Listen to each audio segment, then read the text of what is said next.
So, our last study, we went through the testimony of Jesus throughout the ages. We discovered what the testimony of Jesus actually is. It's Revelation 19:10 explicitly says the testimony of Jesus is the spirit of prophecy. So, by examining the Bible's explicit definition and then looking at the examples of the testimony given by God's servants, the prophets, apostles, and special messengers throughout the earth's history, we saw that it is actually Jesus's voice speaking the truth to his people, and that truth has sometimes varied throughout the ages. So we're going to go ahead and start with our opening prayer thought by Sister.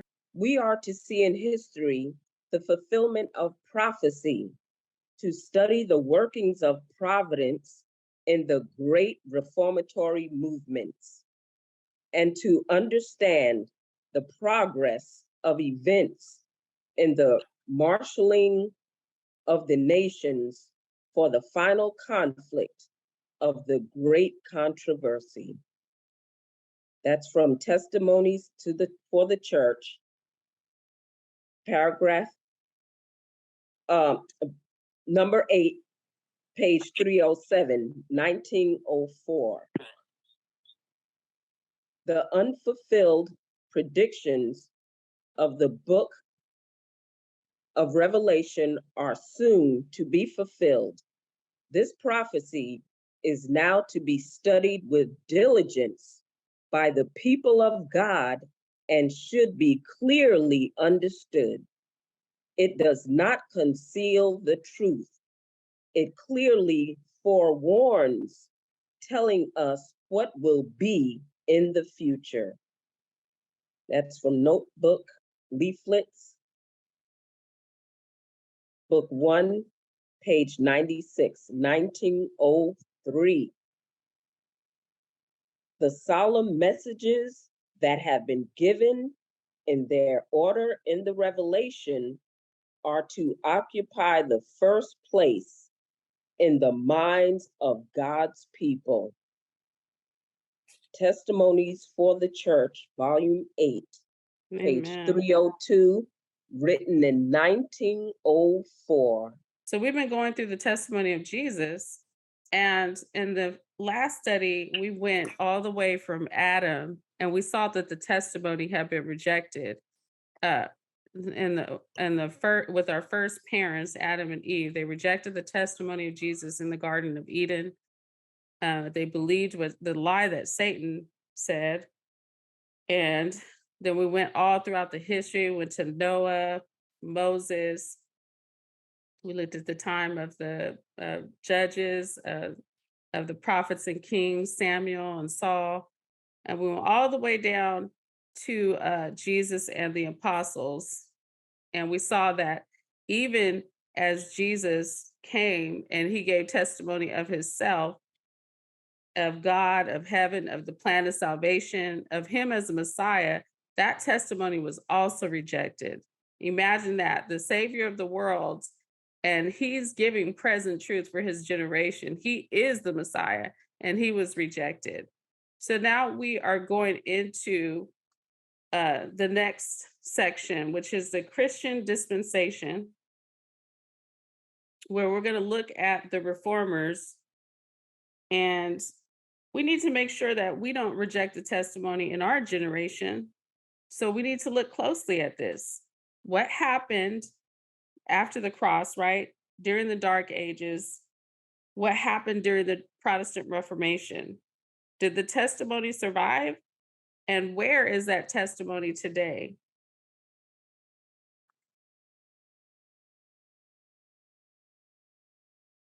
Let's travel down history lane a bit. Notice after the cross, the Dark Ages period began in 538 AD, and it didn't end in 1500. I don't want you to think that from this thing, but this is just a little snippet of how it began to start. And this persecution is so great, and the darkness is so widespread. But we're going to take a closer look into this. how is the early church plunged into a period of religious darkness?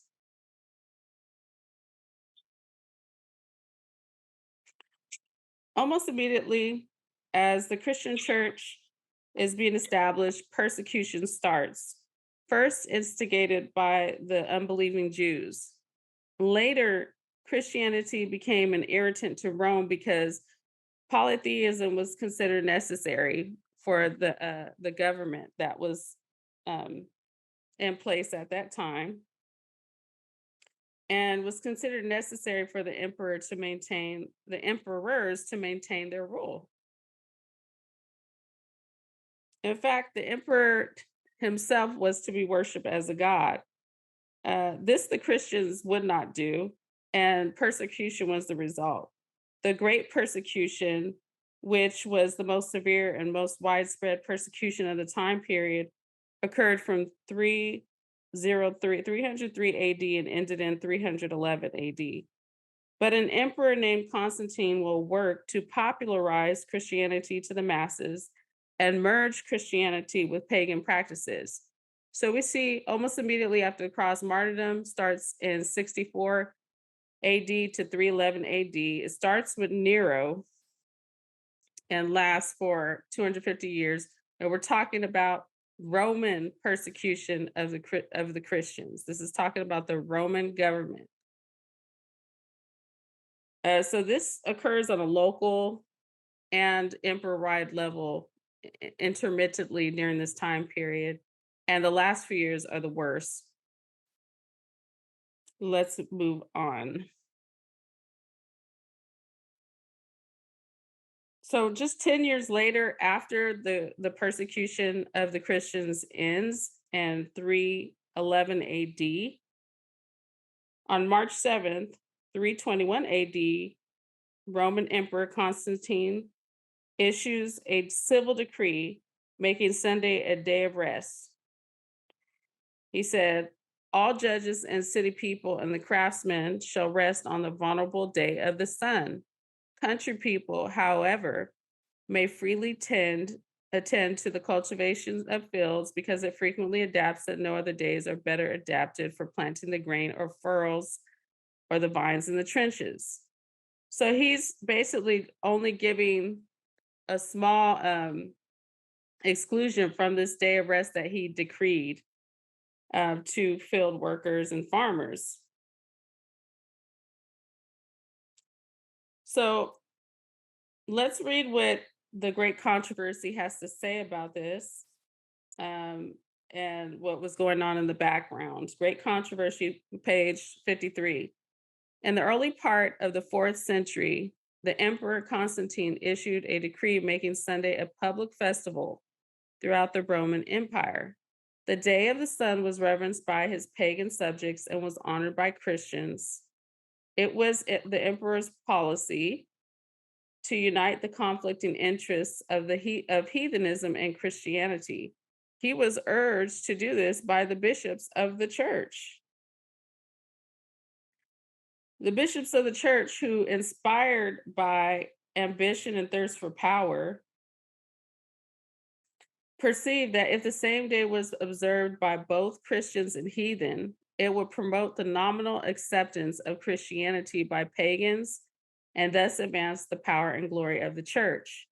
But while many God-fearing Christians were gradually led to regard Sunday as possessing a degree of sacredness, they still held the true Sabbath as the holy of the Lord and observed it in obedience to the 4th commandment.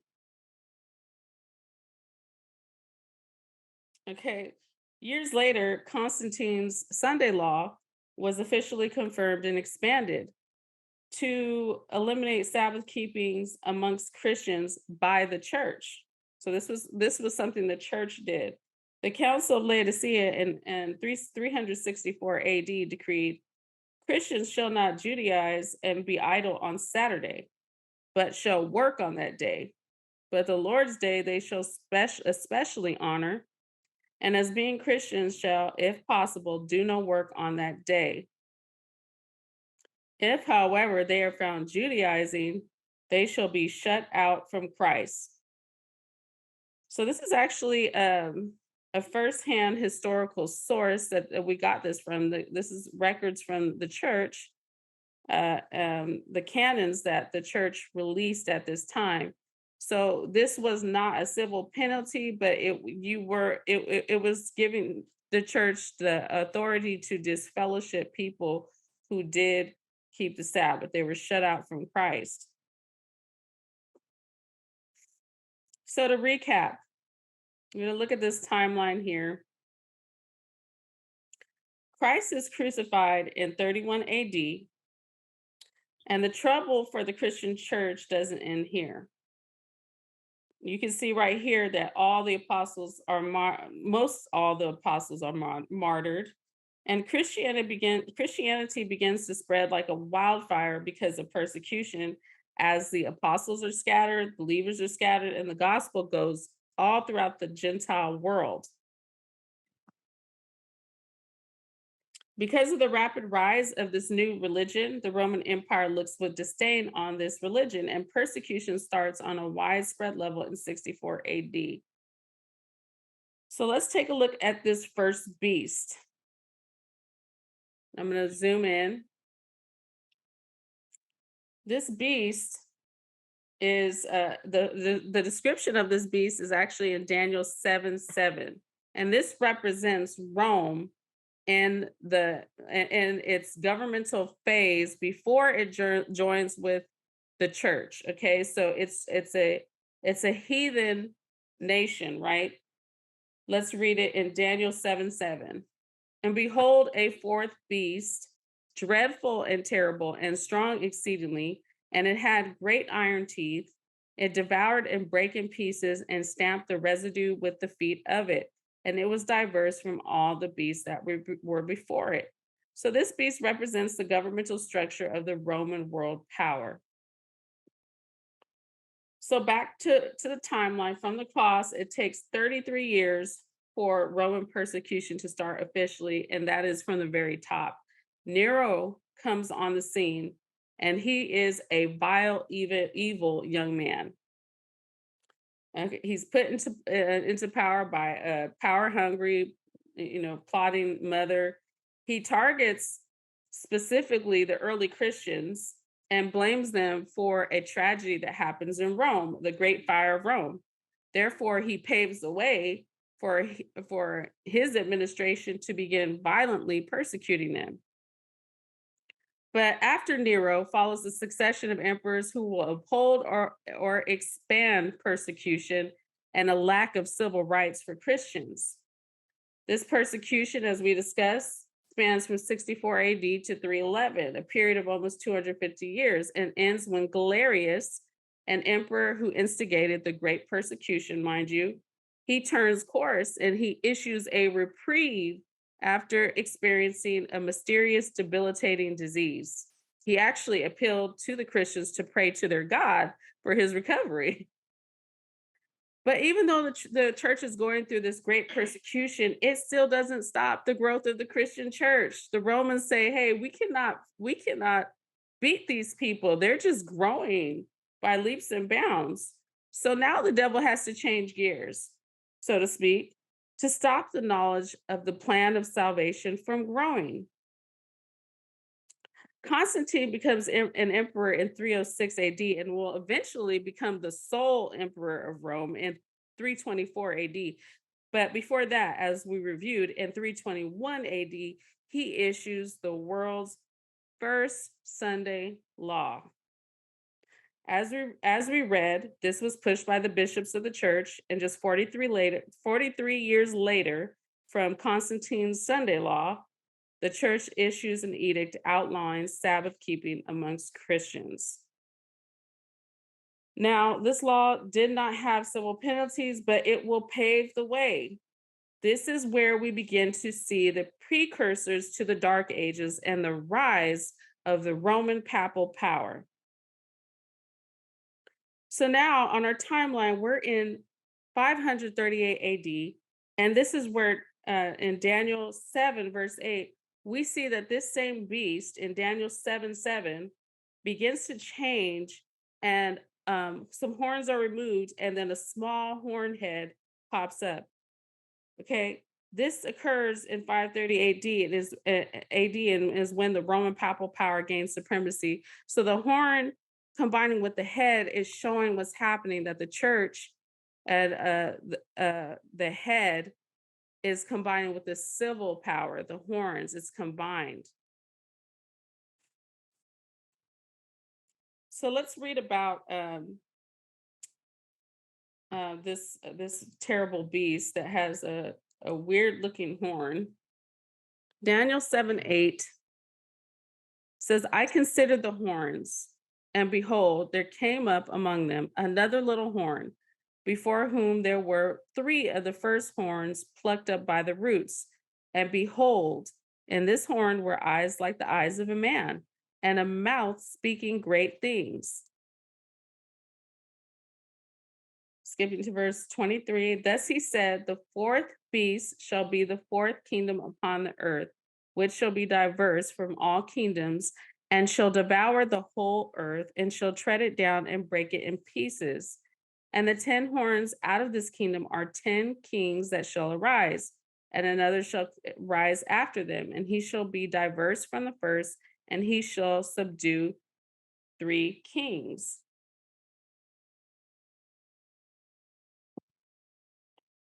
Verse 25, and he shall speak great words against the Most High, and shall wear out the saints of the Most High, and shall think to change times and laws, and they shall be given into his hand until a time and times and the dividing of the times. So the Bible's, the whole purpose of the Bible, to give the history of the earth through these mysterious beasts, is to lead us to lead the saints through this time of trouble, and also to what's going to happen in the future. Let's read about this beast in Great Controversy, page 45. In the 6th century, the papacy had become firmly established. Its seat of power was fixed in the imperial city, and the Bishop of Rome was declared to be the head over the entire church. Paganism had given place to the papacy. The dragon had given to the beast his power, his seat, and great authority. And now began the 1260 years of papal oppression foretold in the prophecies of Daniel and Revelation.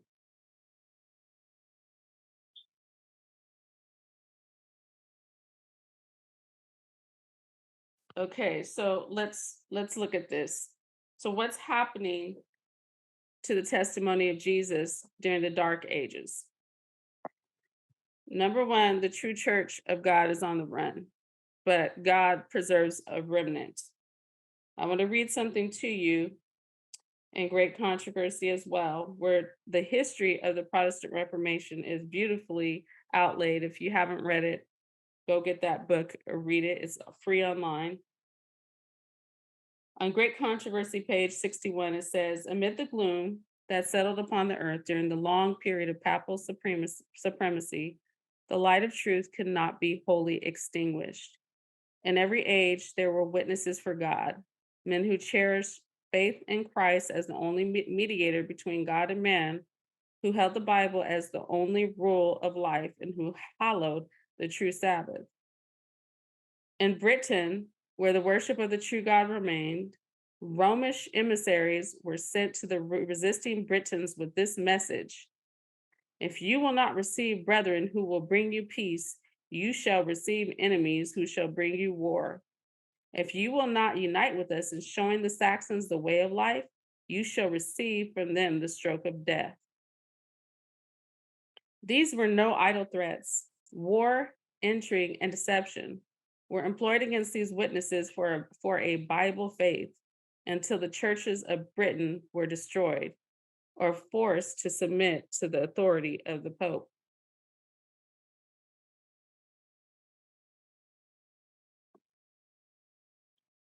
And after Britain was subdued by Rome, there still held a group of Christians that kept the commandments of God. They were called the Waldenses, the Waldensian Christians.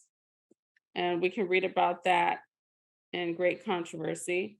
It says, the faith for which for centuries was held and taught by the Waldensian Christians was in marked contrast to the false doctrines put forth from Rome. Their religious belief was founded upon the written word of God, the true system of Christianity. But those humble peasants in their obscure retreats, shut away from the world and bound to daily toil among their flocks and their vineyards, had not by themselves arrived at the truth in opposition to the dogmas and heresies of the apostate church. Theirs was not a faith newly received. Their religious belief was their inheritance from their fathers. They contended for the faith of the apostolic church, the faith that was once delivered unto the saints. The church in the wilderness, and not the proud hierarchy enthroned in the world's great capital, was the true church of Christ, the guardian of the treasures of truth, which God committed to his people to be given to the world. That's Great Controversy, page 62. So it's important to remember that during this Dark Ages period, there was absolutely no room for dissension from the mother church. That's how powerful the church had become. Remember when we looked at the timeline, we see that the bishops are starting to court the governmental power. They're going to the emperor, they're lobbying, and they're trying to get their objectives to the forefront and pass into law. And so this is the result. By the time that we're talking about now, the church has complete authority and can use the state to persecute, kill, torture people. And this is what's going on. So God has to raise up, as we discussed, Martin Luther.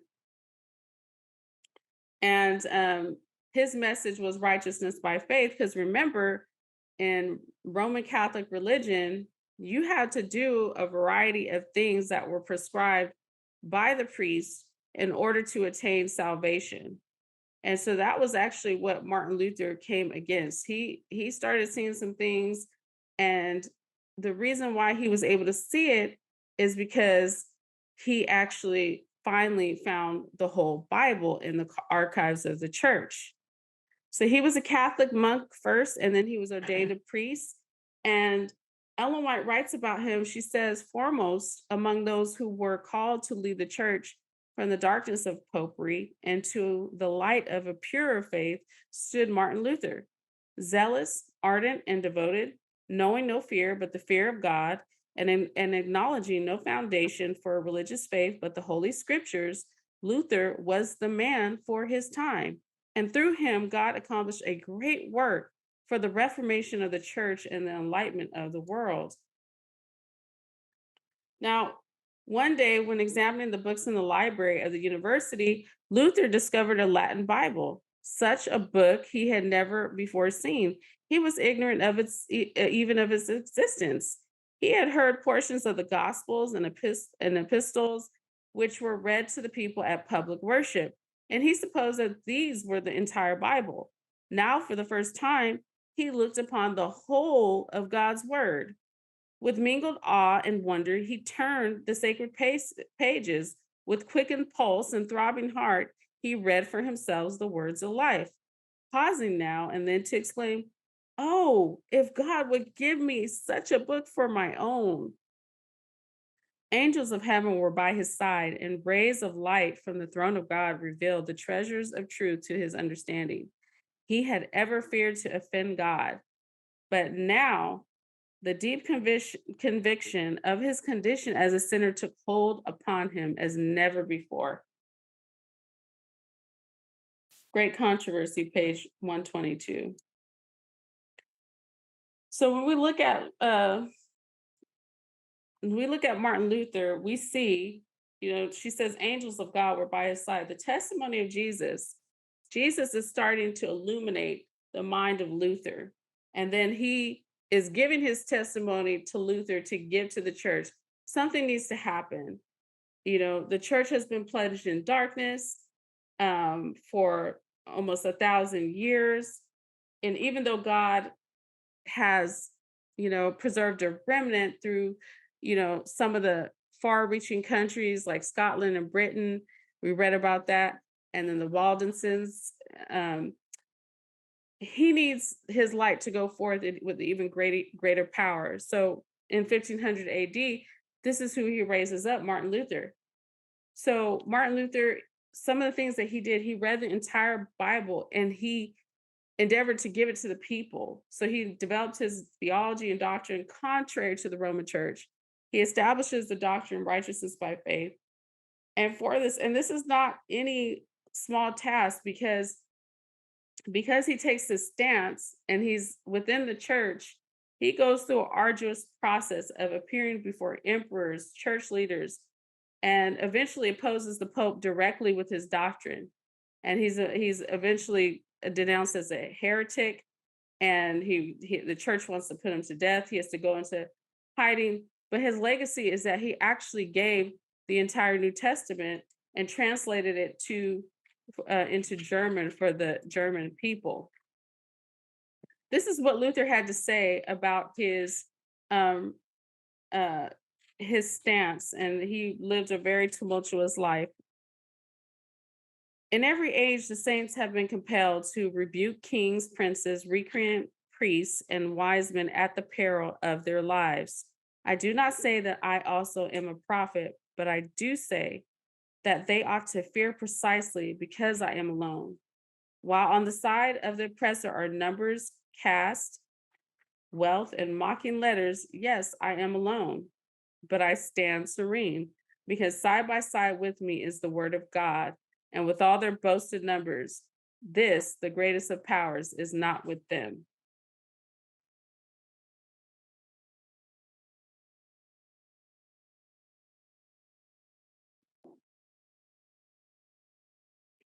So,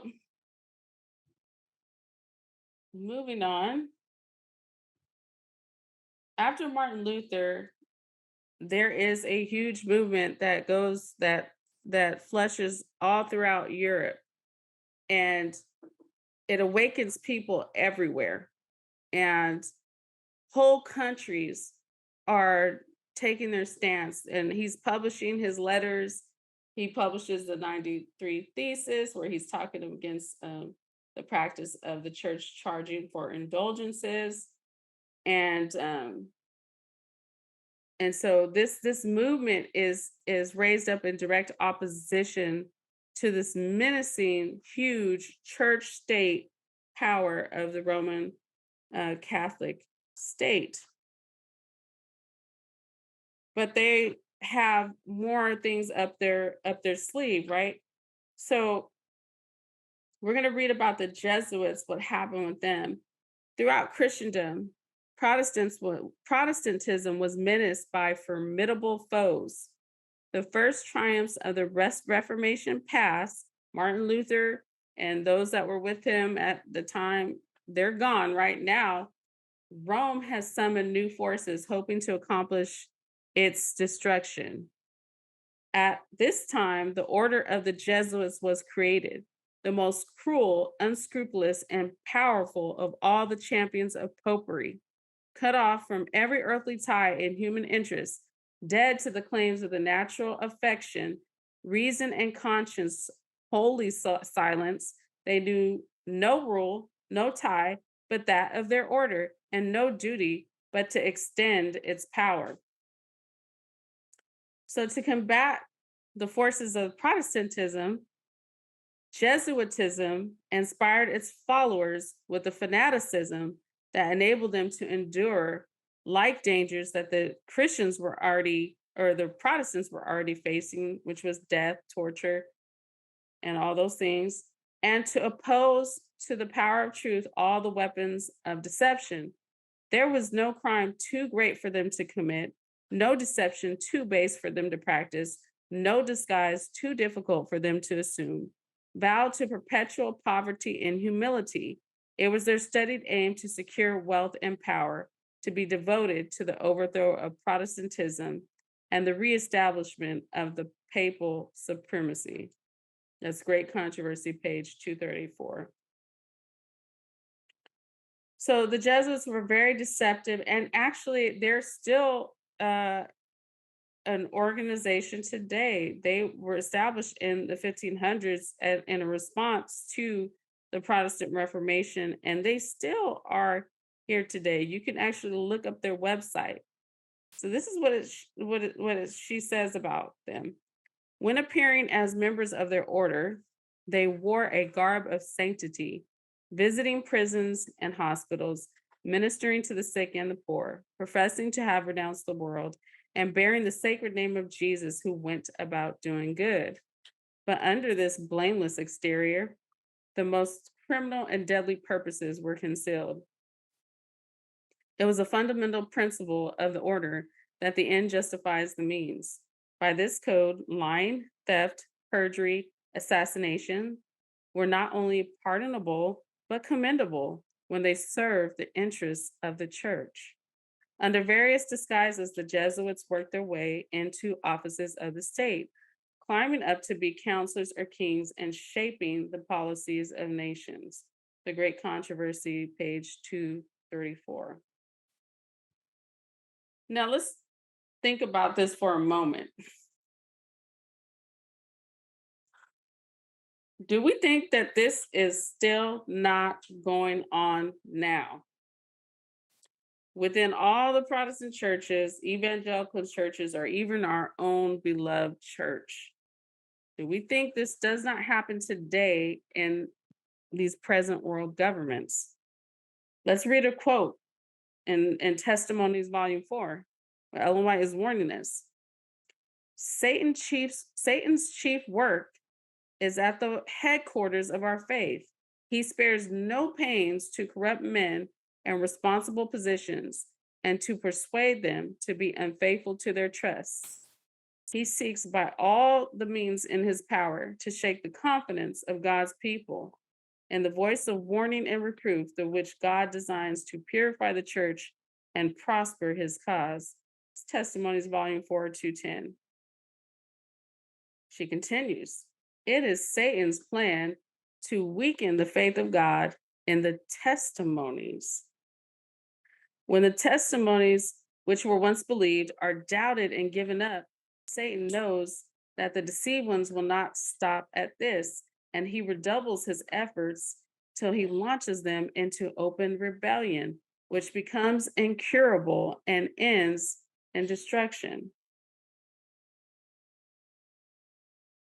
Let's just take that in for a second. Ellen White was a true Protestant. William Miller, Protestant. Alexander Campbell, father of the Baptist Church, true Protestant. John Wesley, true Protestant, Methodist Church. John Knox, Presbyterian Church, true Protestant. Are we all still protesting? All those Seventh-day Adventists, Protestants. Let's continue reading on about the Jesuit order. They became servants to act as spies upon their masters. They established colleges for the sons of princes and nobles, and schools for the common people. And the children of Protestant parents were drawn into an observance of popish rites. All the outward pomp and display of the Romish worship was brought to bear to confuse the mind and dazzle and captivate the imagination. And thus the liberty for which the fathers had toiled and bled was betrayed by the sons. The Jesuits rapidly spread themselves over Europe, and wherever they went, there followed a revival of popery. The Great Controversy, page 234. She says, such were the means which Rome had invoked to quench the light of the Reformation, to withdraw from men the Bible, and to restore the ignorance and superstition of the Dark Ages. But under God's blessings and the labors of those noble men whom he had raised up to succeed Luther, Protestantism was not overthrown. The smallest countries, the humblest or least nations, least powerful nations became Protestant strongholds. It was little Geneva in the midst of mighty flows plotting for her destruction. It was Holland on her sandbanks by the Northern Sea, wrestling against the tyranny of Spain. Then the greatest and most opulent of kingdoms, it was bleak, sterile Sweden that gained victories for the Reformation. So we have to remember that even though the Reformation was against such great odds, the testimony of Jesus and his commandments never die. God always has preserved an obedient, commandment keeping remnant on the earth. Throughout history, God has always preserved those who have not bowed a knee to Baal, as in the days of Elijah.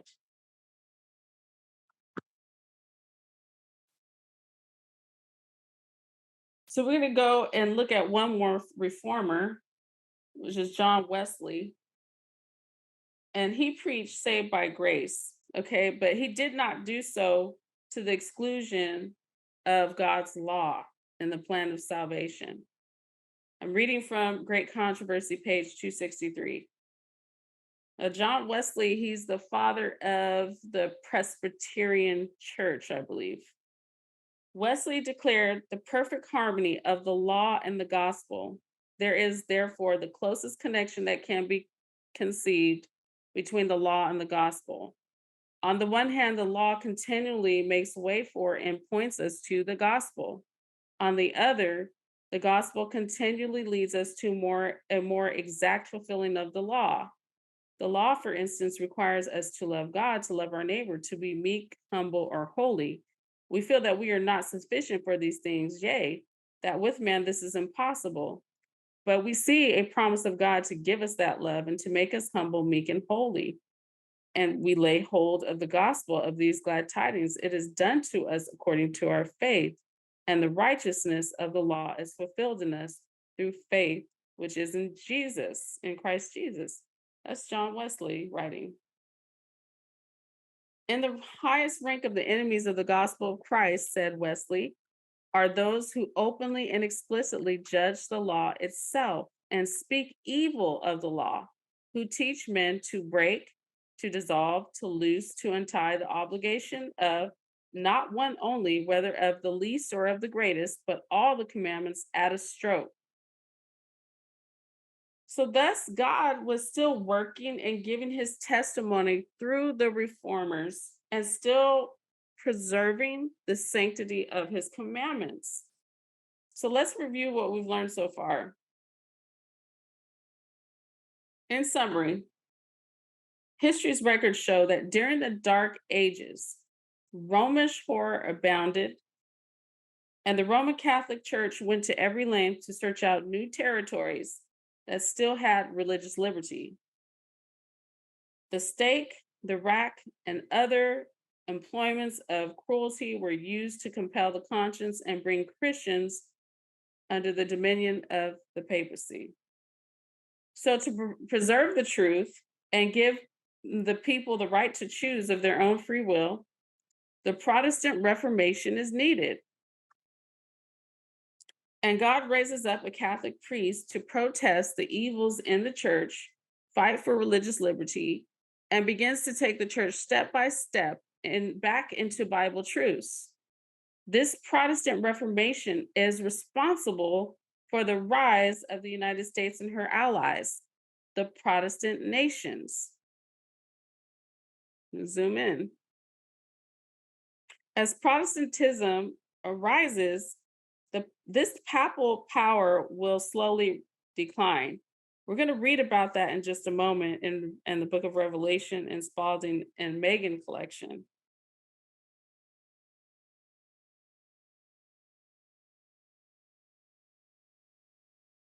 So the testimony of Jesus follows those seeking religious freedom in America.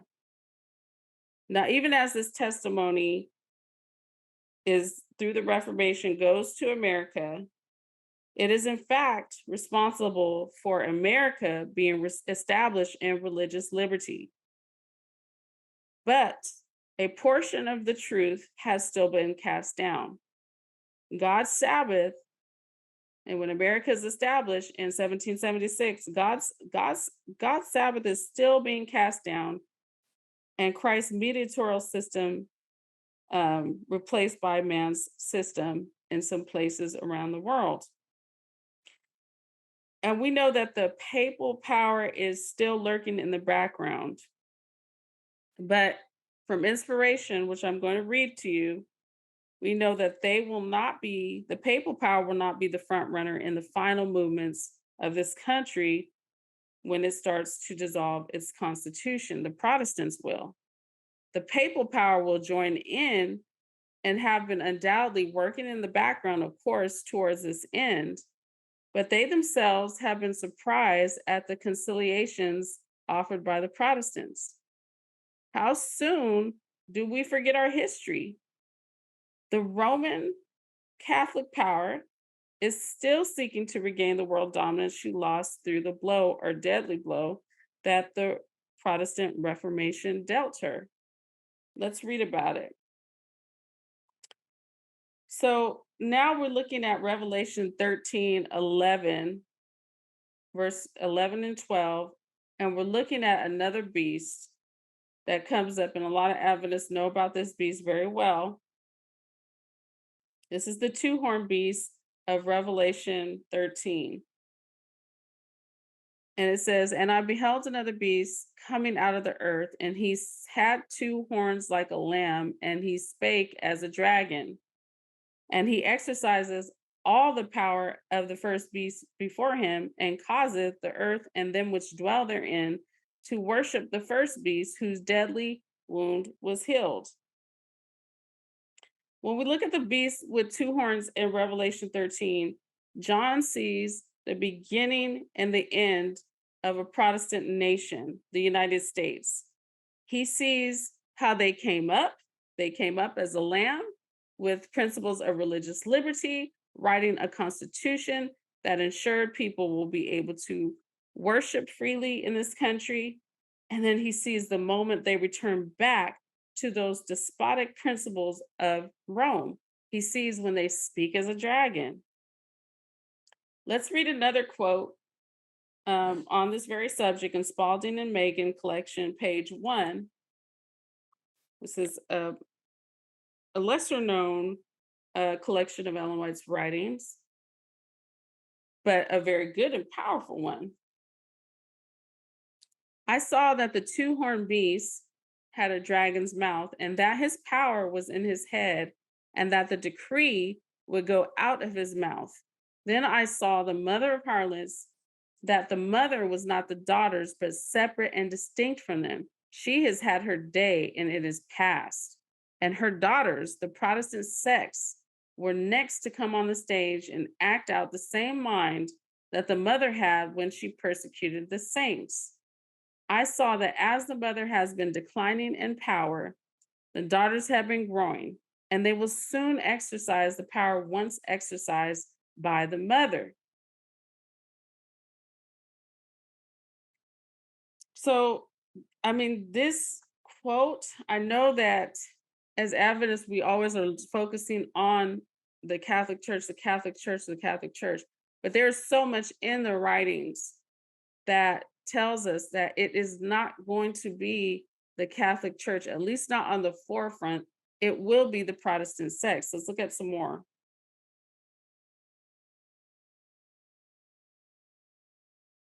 These are all from Last Day Events. We're going to look at these statements real closely.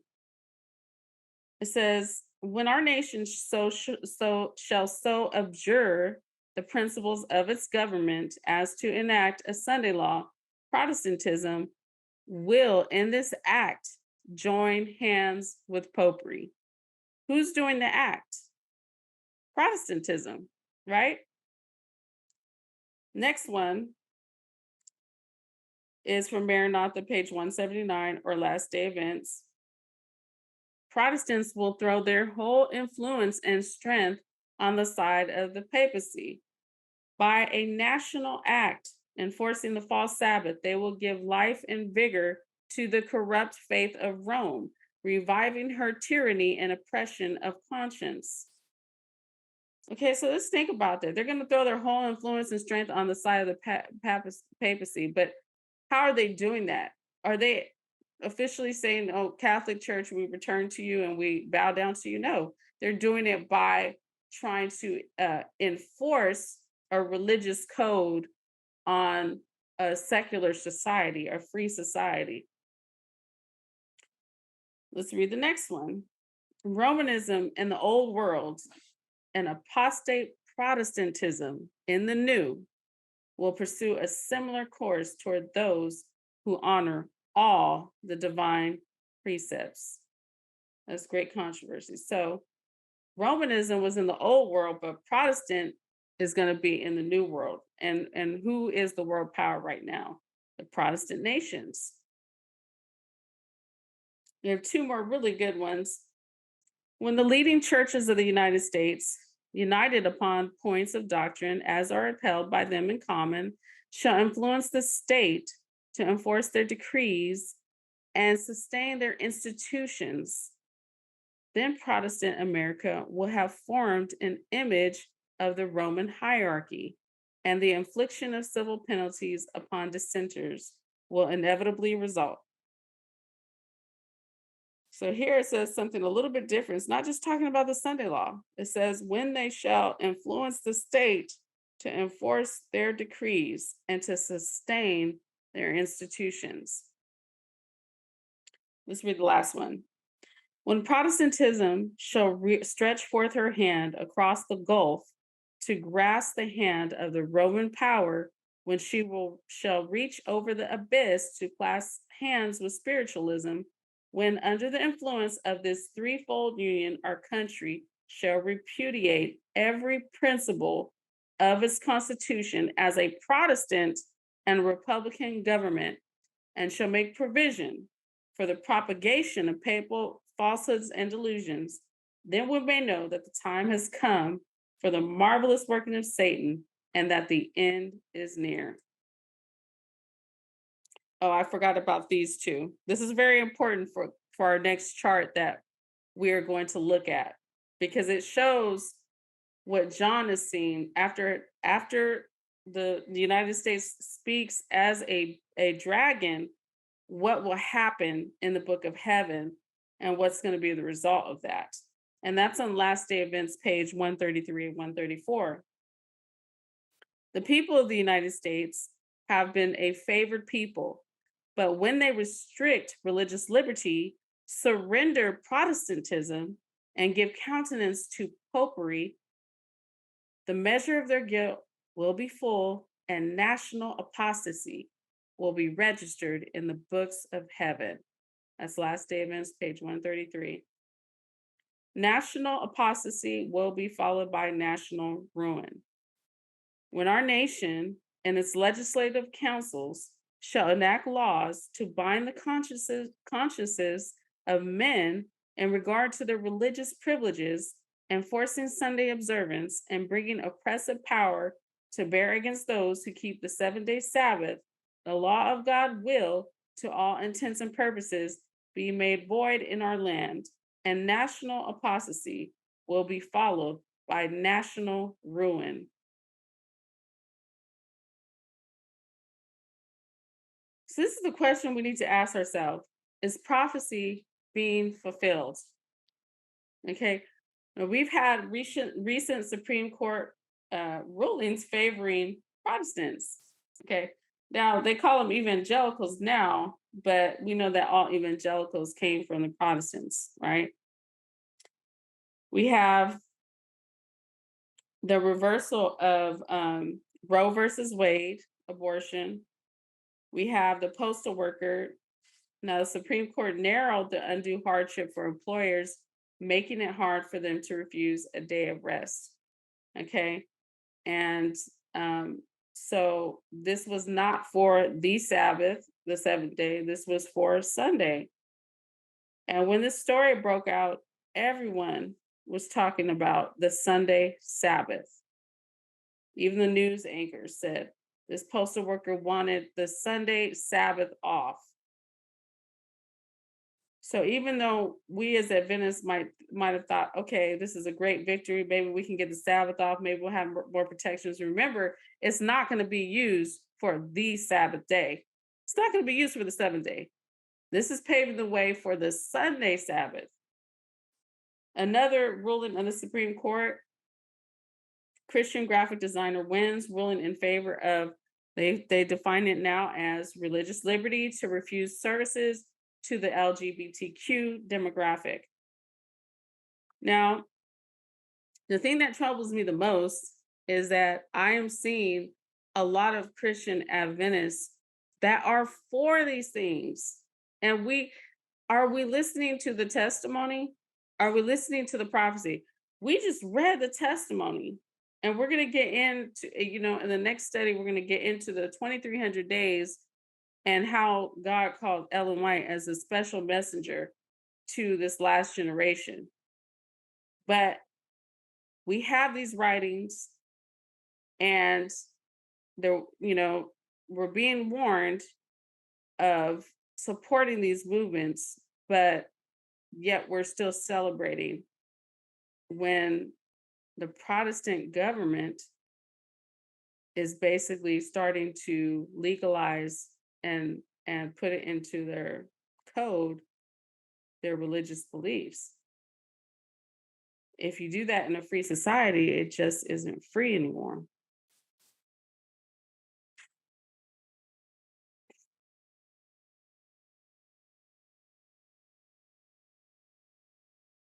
So let's look at the Protestant Reformation, the apostasy, and the fall of the United States. The United States comes and they speak as a lamb. They're coming up in 1776. They owe the prosperity of this country is directly due to the religious reformation that came with it, the Protestant Reformation. That's why this country was so blessed. No, not everything was done correctly in the establishment of this country. We know that many indigenous people were harmed, and African Americans were brought over as slaves and things, and that was not something that God condones. But understand, the overall message of truth came over here, and it was given to everyone. No one is excluded from this. African Americans aren't excluded. Native Americans aren't excluded. Hispanics, Chinese, anybody can come into this country, into this free society, and they can worship God as they please. And the Constitution, which is divinely inspired, is the precursor for that to happen, is the foundation for that to happen. So when we go down, and we'll get into this, and we go down through the messages that are given to these great men of God, starting with Martin Luther, then John Knox, and Wesley, and Campbell, then Miller, and White. At some point, the deadly wound that Protestantism is inflicting upon that papal power is going to be healed, or it already is healed. Because once the Protestants changed the Constitution, and I have down here Isaiah 8, say ye not a confederacy, we're supposed to oppose these things in pen and voice, Ellen White says, in pen and voice. National apostasy will cause national ruin. The US will fall. Once they do that, it's going to be registered in the books of heaven that the US, and changing the Constitution, enforcing a false Sabbath law, the Sunday law, and then oppressing Sabbath keepers, will lose favor with God. And this nation will come to her end, and none will help her. That's another study. So our next study is going to be the 2300 days. And this was a little bit of a history lesson, but I wanted people to understand that this testimony is going through, and there's some things that are going to happen in these last days, and we're right on the cusp of all these things happening That's why God gave all that history. He gave all those beasts so we can know in this generation. It's not because we need to know what was happening in the time of Babylon or Medo Persia. He wants us to know what's happening now. That's why he gave it to us. And that's why he showed us these different beasts and how they would change and how they would oppress the people of God. He wants us to know these things so we can be prepared.